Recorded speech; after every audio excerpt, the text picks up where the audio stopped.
उत्तर प्रदेश के एक छोटे से गांव में, जहां दूर दूर तक फैले खेत हवा के साथ लहराते थे और बीच में मिट्टी के बने कच्चे घर एक दूसरे से सटे हुए खड़े थे, वहां कई सालों तक एक ऐसी घटना होती रही जिसने पूरे गांव की नींद छीन ली थी।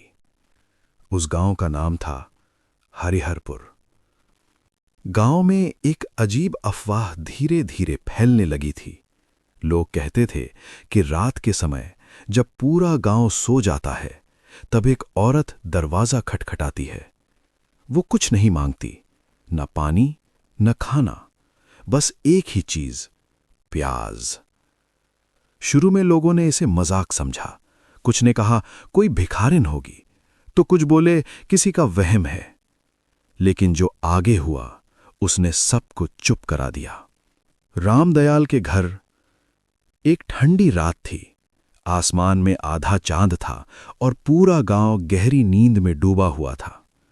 अचानक ठक ठक ठक दरवाजे पर दस्तक हुई। रामदयाल सो रहा था, लेकिन उसकी पत्नी की नींद खुल गई। वो घबराकर बोली, कौन है इतनी रात को? बाहर से एक धीमी आवाज आई, बहन थोड़ा प्याज दे दो, मेरे बच्चे बीमार हैं। उस आवाज में इतनी बेबसी थी कि किसी का भी दिल पिघल जाए। रामदयाल की पत्नी कुछ पल झिझकी, लेकिन फिर दया आ गई। उसने दरवाजा खोल दिया। दरवाजे के बाहर एक औरत खड़ी थी। सफेद साड़ी, बिखरे लंबे बाल और चेहरा आधा अंधेरे में। उसकी आंखें अजीब थीं, बिल्कुल स्थिर, बिना पलक झपकाए। वो फिर बोली, जल्दी करो, मेरे बच्चे बहुत बीमार हैं। रामदयाल की पत्नी अंदर गई और 2 प्याज लेकर आई। जैसे ही उसने प्याज दिए, वो औरत मुस्कुराई। लेकिन वो मुस्कान सामान्य नहीं थी, बहुत लंबी, बहुत अजीब और बेहद डरावनी।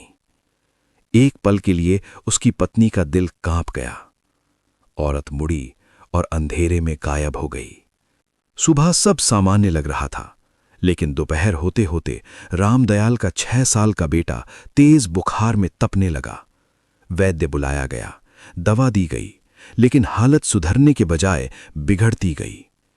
दूसरे दिन बच्चा बेहोश हो गया।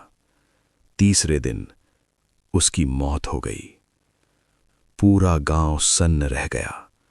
धीरे धीरे लोगों को पिछली रात की घटना याद आई और अफवाह सच्चाई में बदलने लगी।